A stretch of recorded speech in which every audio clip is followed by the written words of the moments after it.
Directionally challenged hiker here at the Grand Canyon. It is Monday, April 18th, and I just want to say hi to all the kids from Kids Adventure Club in Gila Bend today. I will not be there Thursday night, as tomorrow morning a friend and I will begin an 8-day backpacking adventure right here at the Grand Canyon.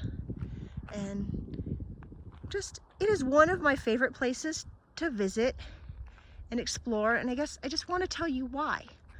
Okay, I mean, we are all surrounded by God's creation at all times, but when I am here, I mean, the Grand Canyon is pretty amazing and spectacular. It is just massive, and I know this video doesn't even begin to show you what it is. But when I'm here and the distractions of life are gone, I think about God a lot.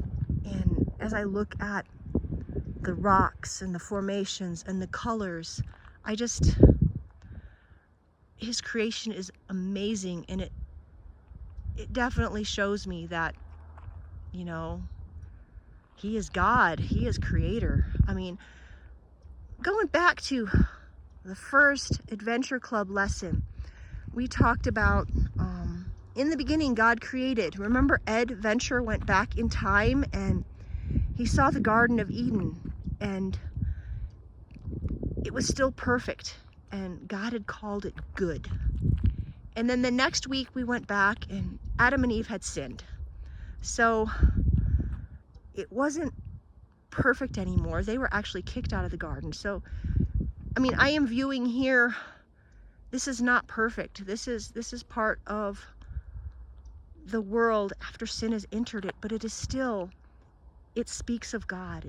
It speaks of Him being the creator. And I just guess I wanted to share that with you. I have 2 Bible verses.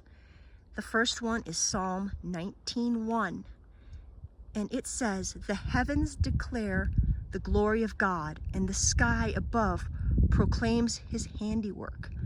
I mean, we're looking here, it's getting near sunset time, and I think you can see some of the different colors in the sky and the light reflecting off the canyon walls. But I mean, look at that. I mean, there's no way I could have figured out how to do that. I mean, it's amazing. And then the next verse is Romans 1:20. And this says, "For His invisible attributes, namely His eternal power and divine nature, have been clearly perceived ever since the creation of the world in the things that have been made, so they are without excuse." That verse is kind of saying that the stuff, His creation,